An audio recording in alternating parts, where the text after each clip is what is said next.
Alam naman natin lahat at alam nila na mali ang ginawa nila.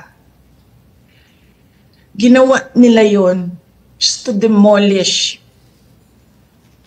political opponents. This is all about politics. The administration is using government resources, the ICC, to demolish the opposition. Wala na tayong argument. Mali ang ginawa. Ang tanong ngayon, ano ang gagawin natin para maibalik ang dating Pangulo sa Pilipinas?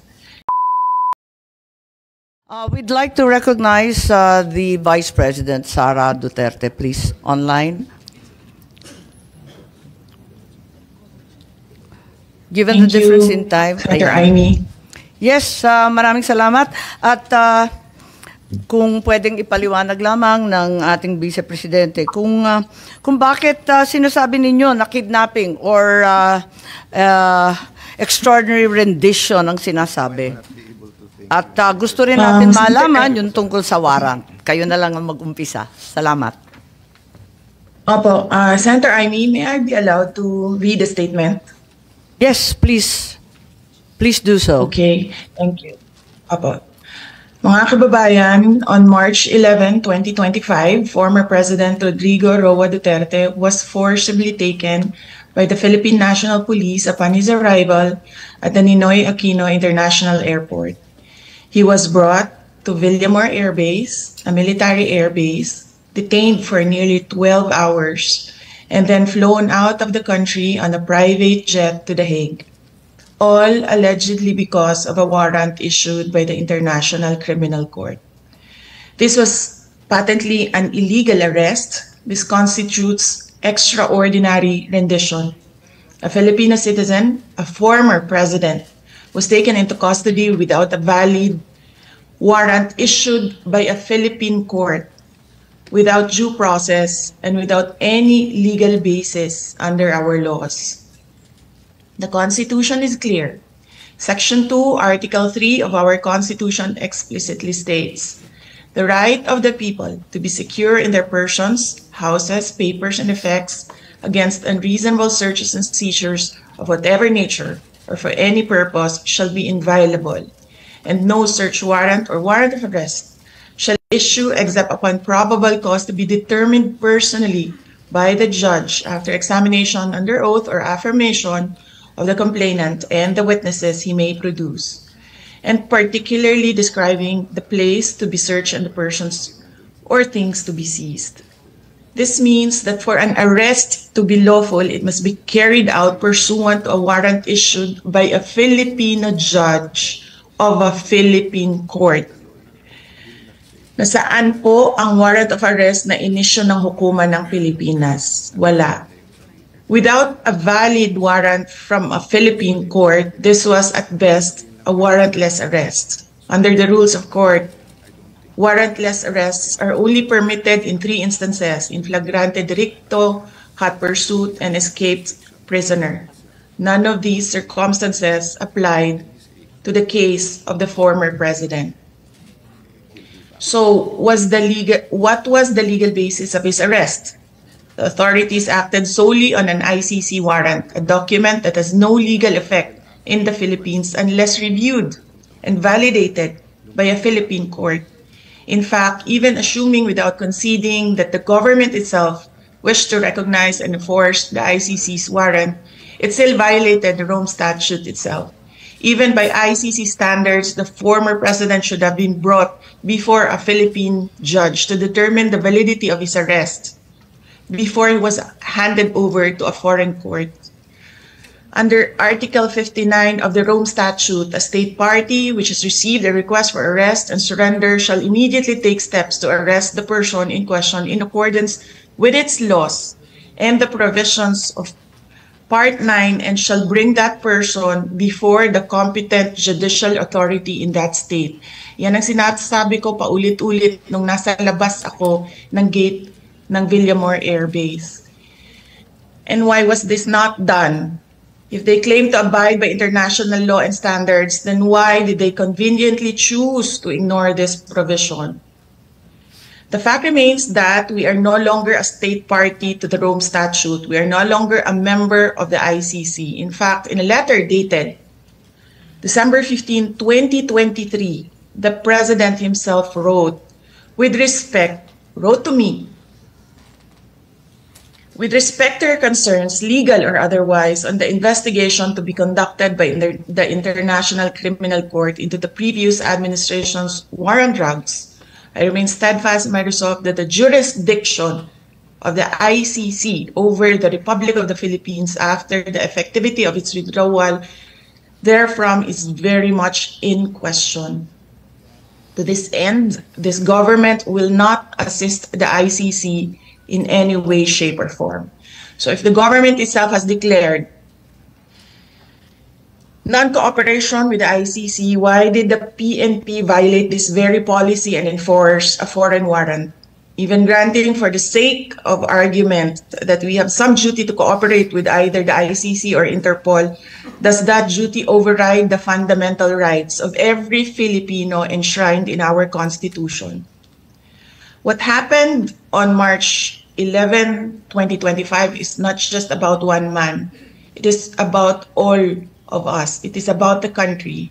If a former president can be taken without due process, what stops them from doing the same to any other Filipino? Therefore, we must dare to ask more questions. Under whose authority did the PNP act? Why did they enforce a foreign warrant without the Philippine court order? Why didn't they at least bring PRRD before a judge as required by the Rome Statute itself? Even more disturbing is the silence of the armed forces of the Philippines. Why did the AFP stand idly by while a former commander-in-chief was taken from a military base under questionable circumstances? How could they allow a foreign tribunal to override on our constitutional guarantees? We have now lost a former president. I pray that we do not lose the country next. Your Honor, Senators Cayetano and Marcos and other senators present, alam naman natin lahat at alam nila na mali ang ginawa nila. Ginawa nila yon just to demolish political opponents. This is all about politics.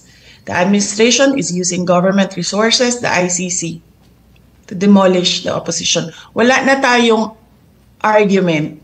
Mali ang ginawa. Ang tanong ngayon, ano ang gagawin natin para maibalik ang dating Pangulo sa Pilipinas? Kasi nag-iisa ako ngayon dito na gumagawa ng paraan para maibalik ang ating dating Pangulo sa ating bayan.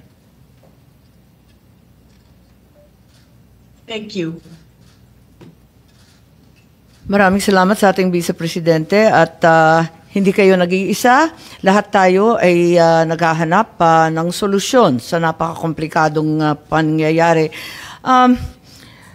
Ano sa palagay mo yung nakita ninyong ICC warrant? Kailan ba ipinakita? May sinabi si Counsel o Attorney Medialdea na hindi daw pinakita kay Pangulo Duterte hanggang sa kahuli-hulihan at redacted form pa daw. Tama po ba yun? Yes, Honorable Senator Marcos, ang nangyari kasi, merong ICC warrant. It was diffused to Interpol. It was given to Philippine authorities. Hindi siya nagkaroon ng red notice. Kaya yung ibang bansa, hindi nila alam. Wala silang notice na merong ganong warrant. Ang nangyari, ICC, Interpol binigay sa Philippine authorities. And the Philippine authorities or the Philippine National Police, in-implement nila yung warrant diretso doon sa akusado, hindi nila dinala sa korte natin dyan sa ating bansa. Tama po. At yan ang pinag-uusapan namin kanina ni Executive Director Alcantara ng Transnational Crime na ang pinadala lamang ay isang diffusion. Ito ang kauna-unahang pagkakataon na ang warrant of arrest was honored by a member state. Samantalang diffusion pa lang to, wala pang compliance review, wala pang ibinibigay sa secretariat ng Interpol, walang task force yung Interpol at walang kaalam-alam yung commissioner ng Interpol. Ang sabi nga ng Interpol, si Presidente Duterte ay hindi wanted ng Interpol. Wanted daw siya ng ICC. Pinadala lang daw sa kanila. As a matter of fact, under Article 97, Section 4 of Interpol's own rules on the processing of data, it is very clear that there are so many requirements before any action can be taken. Kung pwede, ipakita natin ang itsura ng isang diffusion versus isang red notice. Ibang-iba po yun. Ni walang red notice at yung diffusion, parang sabi nga ni VP, parang tinimbre lang sa mga kasama sa Interpol ng mga miyembro. Hindi dinaan sa mismong review. So, nais natin pag-usapan at tanungin kay Executive Director. Tama po ba yun? Diffusion is something not yet verified per the articles on processing data. Tama po ba yun? Kasi yan ang rules ng Interpol, hindi po ba? Ang diffusion po ay sa Article 97 ng Rules on Processing of Data is a standardized request Tama. to arrest, detain, or restrict movement Right. of accused. Tama, pero hindi pa siya verified, hindi pa siya naimbestiga, at hindi pa nailalagay bilang opisyal. Wala pang task force, wala pang compliance review. Pero hindi po ibig sabihin noon na wala siyang value. Pero mismo yung Interpol, sinasabi po sa atin na first time daw na yung member state agad-agad in-acknowledge. Wala pa namang kaalam-alam. Ang mismong Interpol Secretariat, walang kamuang-muang kasi between states lang to, ICC lang at Interpol. Whether it is a red notice or wanted person diffusion, obligado po tayong mag-comply. Hence, our job in the NCB is to distribute the diffusion notice. Nandyan, pinapakita natin yung red notice sample versus yung diffusion order. Ibang-iba po, di ba, yung itsura? Magkaiba po. Magkaiba, yung kay Arnie Teves yan, tsaka ito kay PRRD, ibang-iba po. Magkaiba po. Talagang hindi sila. Magkaiba So, po. admitido po ninyo, walang red notice? Yung red notice po, wala po siyang red notice. Walang dumating. Merong tinatawag po na O, tama. red diffusion. Kung ganon, sinasabi, tulad ng sinabi ni VP, maobligasyon ang ating pamahalaan mag-cooperate, tumulong sa lahat ng request. Yung request, hindi naman ang galing sa Interpol Pinapaliwanag nga ng Interpol. Hindi naman amin wanted yan. Ang sinasabi, Philippines is obliged to cooperate when in fact it came from ICC. Paulit-ulit tayo kanina sa ICC, walang jurisdiction dito sa Pilipinas. Ba't natin kinikilala? FPRRD was not wanted by Interpol. It was neither verified or approved. Hanapin mo sa buong database ng Interpol, walang lumalabas. Hanggang ngayon, it's not there. Read out the email address from the letter. Nakita mo yung letter? ICC ang nakasulat. Walang Interpol kahit sa mismong diffusion. Anong obligasyon ng Pilipinas? Kapag hindi tayo nag-comply sa isang diffusion, anong mangyayari sa atin? Hindi na tayo bahagi ng Interpol? Paparusahan tayo? May parusa po ba? Not necessarily. Hindi po ganon. Kapag diffusion, what will happen?